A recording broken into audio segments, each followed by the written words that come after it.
కార్యక్రమానికి పాల్గొన్న ప్రతి ఒక్కరికి మా సోదరుడు అలిశెట్టి ప్రభాకర్ అన్న యాదిలో ఒక చిన్న విషయం, ఏ గ్రూపు రక్తాన్నైనా పీల్చగలవు దోమలు దోపిడిదారులు, ఏ గ్రూపు రక్తాన్నైనా పీల్చగలవు దోమలు దోపిడిదారులు అని చెప్పేసి మరి తన యాదిలో ఈరోజు మరి ఎందుకంటే మా ఉస్మానియా యూనివర్సిటీ మేధో సంపన్నులైనటువంటి విద్యార్థి మాలోకం అంతా కూడా ఈరోజు ఆందోళన చెందుతుంది. ఈ ఉత్తర భారతదేశానికి సంబంధించిన దోపిడీదారులు మరి వాళ్ళు ఈ మాటను ఎందుకు చెప్పాల్సి వస్తుందంటే, దయచేసి ఈ తెలంగాణ రాష్ట్రంలో ఉన్న అన్ని రాజకీయ పార్టీలు ఒక్కసారి ఆలోచించుకోండి. మీది ఏ గ్రూపు రక్తమో మిమ్మల్ని కూడా వదలరు ఈ దోపిడీదారులు.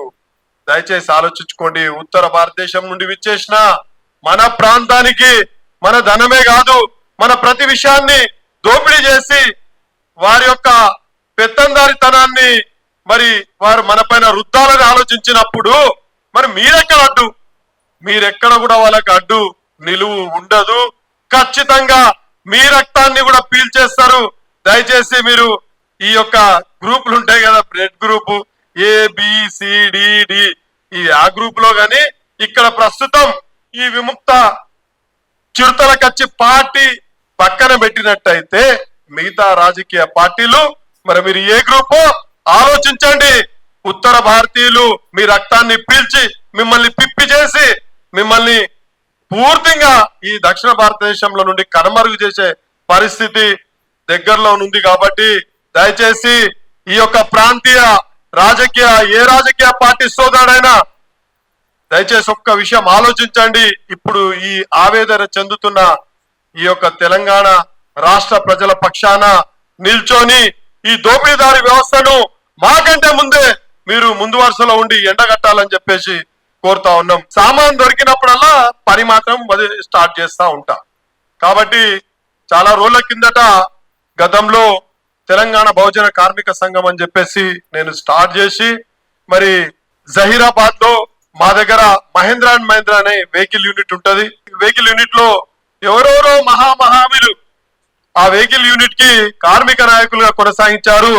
గౌరవనీయులు కీర్తిశేషులు మా PJR గారు కూడా ఆ యొక్క కర్మాగారానికి కార్మిక నాయకుడిగా ఉండేవారు. అదేవిధంగా గౌరవనీయులు కీర్తిశేషులు తెలంగాణ రాష్ట్ర మాజీ హోమ్ మినిస్టర్ నాయని నరసింహారెడ్డి గారు కూడా దానికి ఉండే.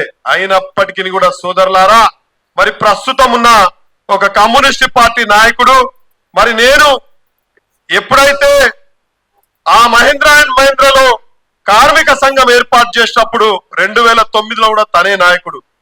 కానీ ఈ యొక్క ప్రాంతం మీద ఇక్కడ ఉన్నట్లాంటి పరిస్థితుల మీద చాలా రోజులుగా నేను ఒక లోతైనట్లాంటి అధ్యయనం చేస్తా ఉన్నా.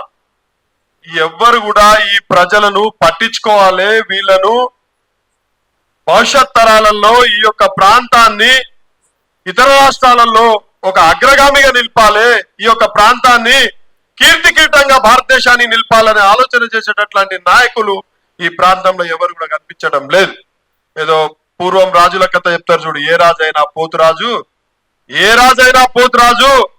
మళ్ళీ రాజు అనేటోడే ఒక రకమైనట్లాంటి అప్పనంగా సునేసంగా కూర్చున్న దగ్గర కదలకుండా మెదలకుండా ఏదో ఆధిపత్యం చెలాయిస్తూ అందరిని పీడిస్తూ తింటాడు ఉంటాడు అనేటట్లాంటి పరిస్థితిలో ఉంది.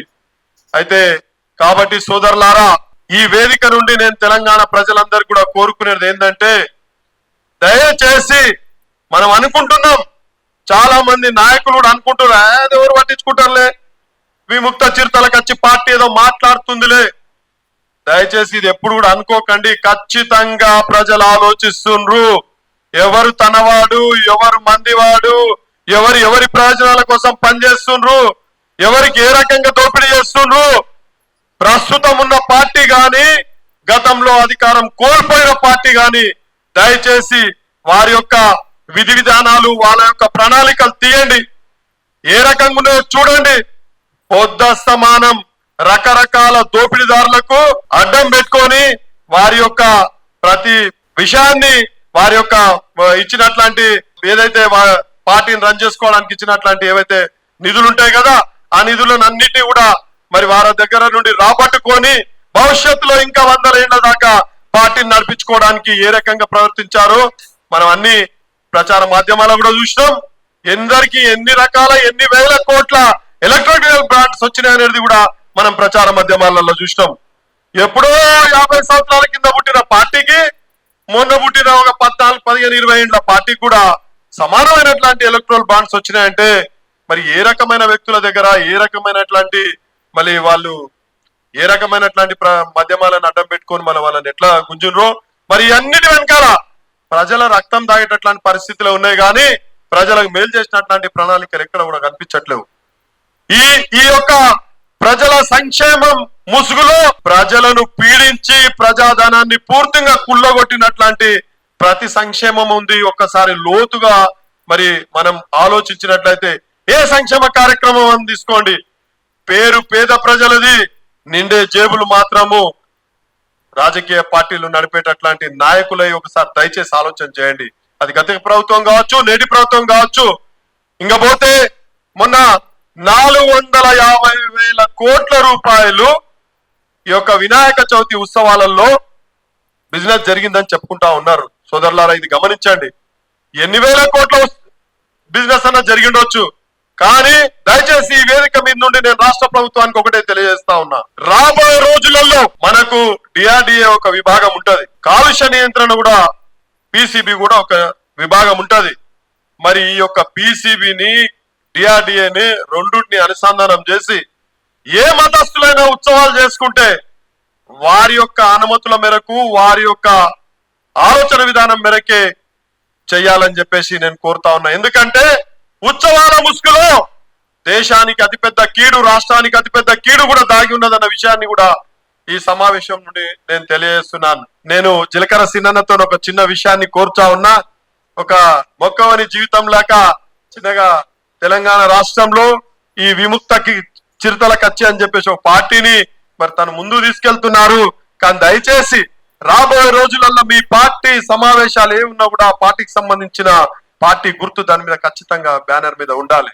ఏదో కుండ గుర్తున్నట్టుగా నేను చూసిన, ఎందుకంటే పార్టీ కంటే ముందు గుర్తు ఖచ్చితంగా ప్రజలకు పోవాల్సిన అట్లాంటి అవసరము ఉన్నది. కాబట్టి ఖచ్చితంగా మీ బ్యానర్ లో ఎప్పుడు కూడా ఇక మీదట ఆ కుండ గుర్తు లేకుండా మాత్రం దయచేసి, అది కుండ గాని ఇంకోటి గాని మన గుర్తు మనకే ప్రీతి కాబట్టి మన్నించాలి. ఖచ్చితంగా గుర్తున్నట్టయితే ప్రజలకు కూడా ఇది ఏం గుర్తు, ఏం కథ, ఏం కారణం అని చెప్పేసి ఒక ఆలోచన వస్తుంది. మన భవిష్యత్తులో చిన్న చిన్న ముందుకు పోతున్నట్లాంటి సందర్భంలో మరి ఆ గుర్తు పైన పోరాటం చేసి అక్కడ ఉన్నట్లాంటి నాయకునిగా ముందుకు పోయేటటువంటి వ్యక్తికి లాభం అవుతుందని చెప్పేసి తెలియజేసుకుంటూ మరి మరోసారి మరి ఈ యొక్క అవకాశం ఇచ్చినందుకు విముక్త చిరుతల పార్టీ కచ్చి విసికే పార్టీ తెలంగాణ రాష్ట్ర అధ్యక్షులు, అదేవిధంగా మా తమ్ముడు శ్యామన్నకు అన్న చాలా బాగా మాట్లాడి, గుడిపల్లి రవన్న మా రవన్న కూడా ఎక్కువ. సరే, అందరికి కూడా మరోసారి నమస్సు మంజలు తెలియజేస్తూ ధన్యవాదాలు.